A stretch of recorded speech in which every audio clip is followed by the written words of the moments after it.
What's crack-a-lackin'? Welcome in to My Mind is a Weapon Fantasy Football Show. Please bomb here. My Mind is a Weapon Fantasy Football Show. Welcome in, everybody. This is not going to be a podcast episode. This is just going to be a review of what we just did on an amazing invite I got from JimCovenrty, a legend in the industry. I am so blessed to be part of the show. The Rotowire 32 expert show that is actually live right now on YouTube. If you've not checked it out, it is a marathon show all the way through. I get to talk 10 minutes about the Tennessee Titans on there. 32 of us fantasy football content creators or experts break down 32 teams. And man, it was just a blessing to be on the show. If you guys are new in here, make sure you smash that like and subscribe. All the support is appreciated. And then at the end of this video, when the 10-minute clip is over on the Titans, I will break down what's coming for me, fantasy football-wise, because it is time. The drafts are here. You can smell it. The football games are almost here. I cannot wait, man. I'm going to be breaking down all the rankings I'm doing, all the shows coming, all the guests that are coming on. It's going to be a wild ride this season, man. And I can't thank you guys enough for the support. Check out my Tennessee Titans clip here on Rotowire. That we bring in Derek from the Guys FF. You find him from the My Mind is a Weapon Fantasy Football Show. He's the owner of the Guys FF. Derek, welcome to the show. How we doing, Jim? Glad to be here, man. I'm yeah, watching very the show. happy. Yeah, thank you. Very happy to have you here. And we are going to talk some Tennessee Titans, a team that we weren't so excited about last year. This year, maybe things are changing a little bit. What's your overall state of the Titans on offense before we get to some individual player takes? So change of the guard for the Tennessees, but before we dive into it, I got to meet you at the expo. Got to say it was a short little time. I wish we could have talked more. And man, you signed the jersey. It's amazing. We'll be giving it away on Big Draft Energy's 24-hour charity stream for palliative care, which is going to be awesome. I can't thank you guys enough. Now, when we're looking at the Titans this year, 3-14 last year was kind of rough. The coaching staff coming into the second year with, Callahan, Holes, and Wilson all in their second year are going to be intact. They bring in Cam Ward, who is, leading the NCAA in touchdowns, second in passing yards. It's going to look different a lot more. I still don't know if I have them as like a playoff team. They're going to be like a fringe 6-7 win team for me. Where do you stand on the Titans wins this year? The wins are going to be tough because defensively they have real issues. And Right. Look, they have a rookie quarterback. I like them, but do they have a second receiver? Like Manor or others? Maybe not. I'm happy with the offensive line improvements. Last year, they brought Lloyd Cushenberry to center in, and he was kind of dinged up, but he could be a top-tier center. And then they signed left tackle Dan Moore, who's decent, right guard Kevin Zeitler, professional, and then those two first-round picks, Skaranci and Latham, they may be developing. So I think I have optimism that if that line becomes adequate, because it was a disaster last year, if that line becomes very adequate, bad.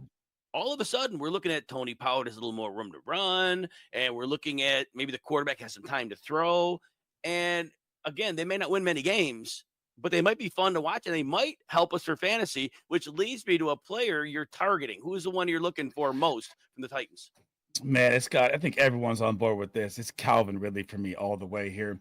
Calvin Ridley last year, 120 targets. I expect that to be in the 150 range, as you just brought up. We don't know who it's going to be. Could it be Tyler Lockett at age 32, Van Jefferson, Alec Ayamanor, Kymare DK? They both drafted in the 4th round out of Stanford and Texas.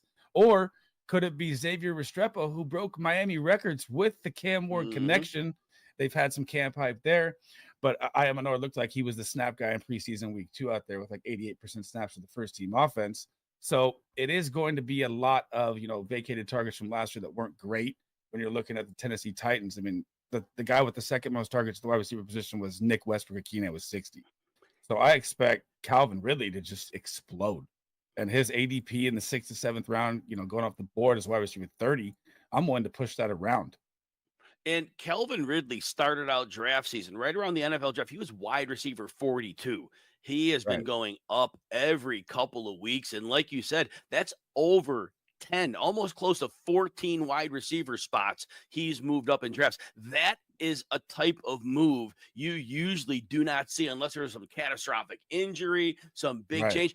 But people figured it out. And from week 8 on last year, Ridley averaged 14 PPR points, and his yardage, I can't remember the yards off my head. I want to say it was close to 70, but he was really coming on. And again, like we both were saying, there's really no target competition. And Ridley might not be the most dynamic receiver in the game, but volume's king. And if he's the number one, he is going to get that volume. And we already saw he had a year working with his coach. So this is really, his ADP still is not a problem. He's wide receiver 28. I still think he finishes the top 24. So I love the call there. Who's a Titan that you're fading?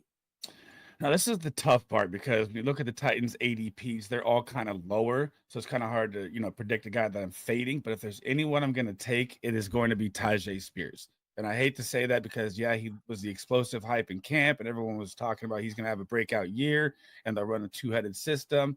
And then he gets the ankle injury. And then you got to think about the concussions last year as well and his size, right? And when you look at even his pass blocking, he's like middle range pass blocking. They bring in Khalil Mullins from Michigan. Could he be the guy? He looked kind of okay in the preseason. So if there's anyone I'm fading, it's going to be him. And it's not really like I'm fading him like a full fade, but it's hard to pick with the Titans lineup and the Titans players they have at ADP. What's a bold prediction you have for the Titans this year? Ooh, I'll give you two of them. So I'm going to go with Calvin Ridley as a top 12 wide receiver. Love that. And I'm going to go with Chig Okonkwo is going to crack into the top 10 tight ends this season. I don't think Gunnar Helm, who they drafted in the 4th round of Texas, is going to touch much of his workload. And he was tight end 4 overall from week 15 to 17 last year. They found a little secret in Chig Okonkwo seeing 28 targets over the stretch. I like him a lot as their second target when you don't really know who the wide receiver is going to be. And you're right about that. Okonkwo is being slept on because he's been in the league a few years and he's never really had that season. But He's had bad quarterback play. But when they've used him in an explosive role, I've seen him line up outside wide and win. He's capable.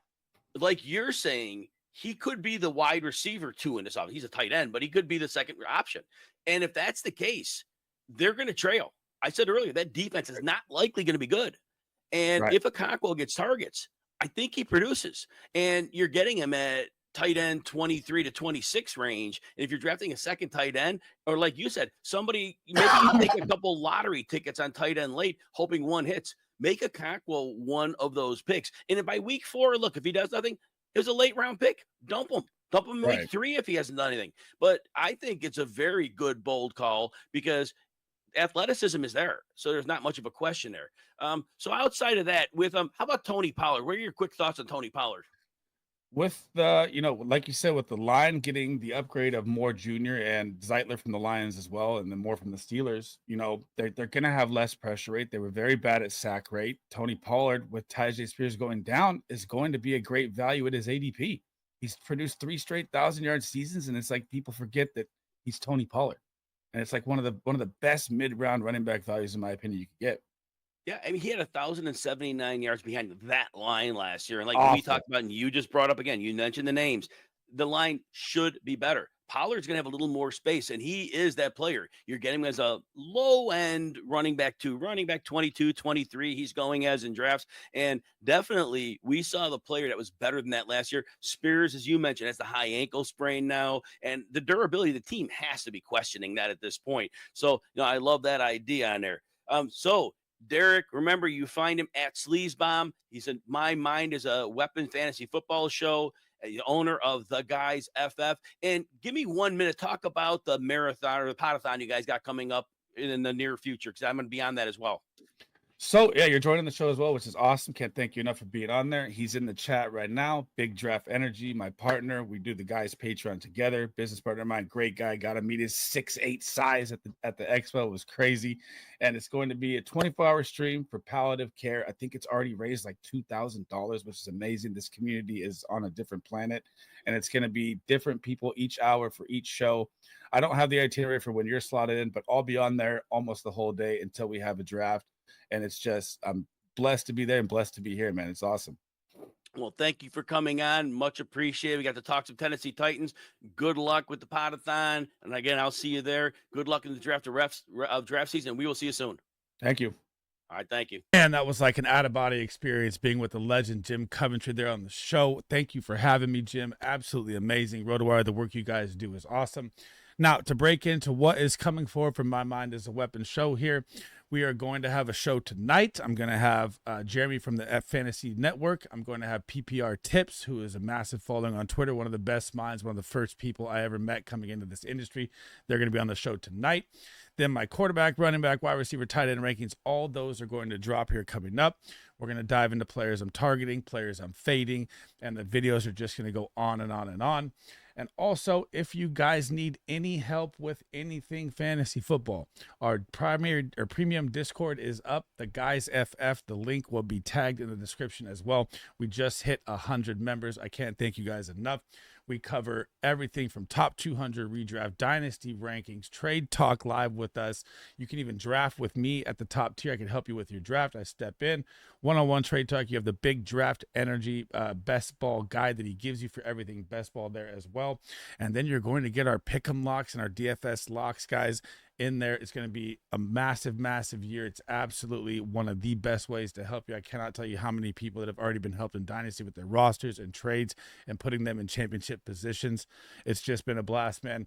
Thank you guys so much. That is the end of the video, and I'll catch you guys in the next one. Sleaze Bomb out.